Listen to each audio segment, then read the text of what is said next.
Peace, family. All right, so a white feminist reached out to me and she told me she felt I was very powerful, and basically she tried to persuade me with compliments to be a part of the feminist movement. She said she felt I was fighting the wrong cause and that sexism was worse than racism because women have always been discriminated against, have always been oppressed, have not had the same equal rights as men no matter what the race, and she thought I would be a major asset to the movement. And so I want to go ahead and address this so everybody knows where I stand when it comes to feminism, especially black feminism. Black feminism branched from white feminism, which initially had absolutely nothing to do with the black man or the black woman. The only reason the white woman reached out to the black woman was because she needed numbers, was because she needed signatures. The same way this white woman only reached out to me was because she thought I would be an asset. The same way politicians only pay black people any attention when they need our votes.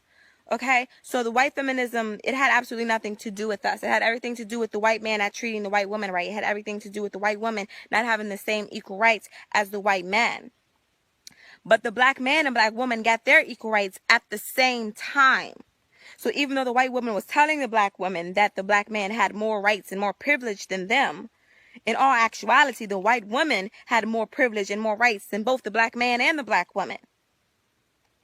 And so they whispered these ideas of integration into their ear, which is nothing but the illusion of inclusion. And because of that, it has been the biggest destruction of the black family and one of the most detrimental things that had ever happened to the black community ever.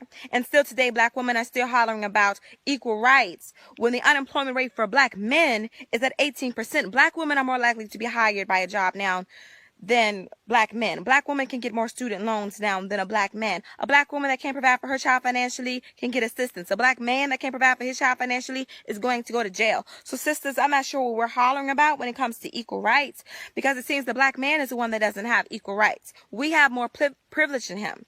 And what corporations do these black men own to tell you you can't have equal pay? It's not the black man that you should be mad at, sisters. You got to look at it as a game of chess. Even though these white feminists say they hate their men, you got to know that they are still the mate of this white man. So they're going to protect that white king as they should in a game of chess. You should be protecting your black king. But see, they have infiltrated the black community by getting the black woman to turn her back on the black man. The welfare program is a perfect example, which tells us, sisters, that if you need help or want help from the white man, you have to turn your back on the black man. You have to give up the black man. If you want to live in these apartments, your children cannot have a father in the home. Also, think of another family structure that it brings about. Think of what it does to our career mothers. Okay, now they say that the most educated group of people in America now is the black woman, and I love that. But so many of our sisters now have these careers and have these degrees, and all of a sudden they don't see value in the black man. They don't need a man. They don't want a man. And so a lot of them don't want families. They don't want to reproduce, or they wait until they're no longer fertile to try to reproduce and have complications in their pregnancies.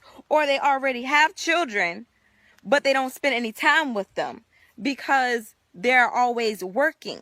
It used to be the man would be the one providing for the family, and the woman would stay home and teach and nurture the children. And together they would raise the children. Now children aren't being raised. They're just being maintained.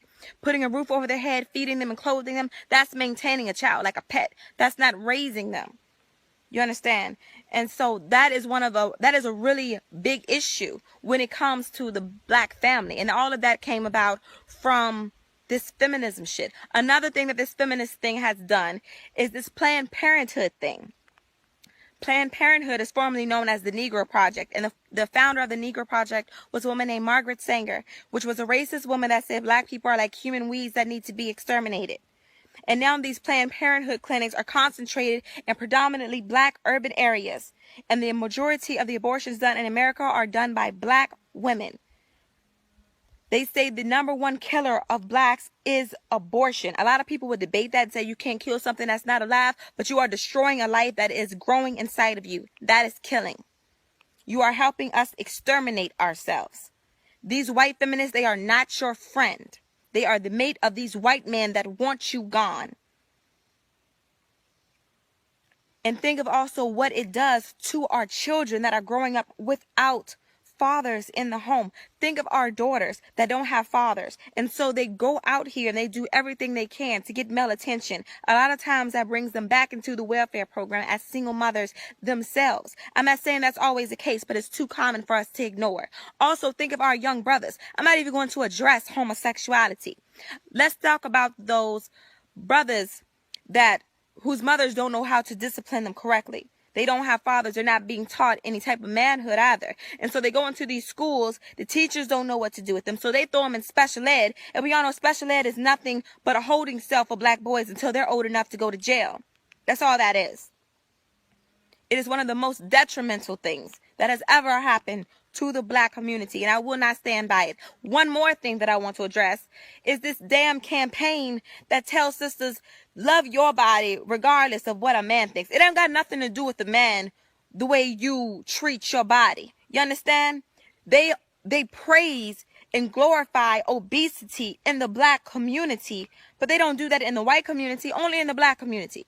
And now the leading causes of death for black women are diabetes, heart disease, stroke, and cancer. They tell you to love your body, love the skin you're in. Don't let no man make you not love your body. But they don't tell you to love yourself enough to eat right. They don't tell you to love yourself and have enough self-respect for yourself to not kill yourself by what you're shoving down your throat. You get what I'm saying? These white feminists, they're not your friend. They're not your friend. And I do not stand by any of it. I refuse to turn my back on the black man to hold hands with some white chick. The war on our black man has been insane. They have done everything they can to destroy the black man, to destroy the image of the black man. They want you dead. They want you gay. They want you incarcerated. And they want us to see no value in you. And I'm not supporting that feminism shit. I'm just not. I really am not. And it was an insult to me that somebody would even approach me with that shit. It was an insult to my intelligence. It was an insult to my loyalty to the black community. It was an insult to the black man. And if you're insulting the black man, you are insulting me, because we are reflections of each other. It was an insult to my ability to think for myself, because a lot of these black feminists, not all of them, but a lot of them, they just don't think for themselves. They're just listening to what white people are telling them about black men. They are listening to these celebrities that are telling you that girls run the world and we don't need men, while all the while they sitting at home married to one. They're watching these television shows where all of these black women are single and yet they're successful. Yeah, I think for myself, I don't need this programming. It was an insult. It was an insult. So, yes, no, I would never ever be a feminist. I stand by the black man and I love my black man, and I would never ever turn my back on him. And that's pretty much all I have to say about that. Now you know where I stand with feminism. Hopefully nobody will ever ask me to be a part of that movement.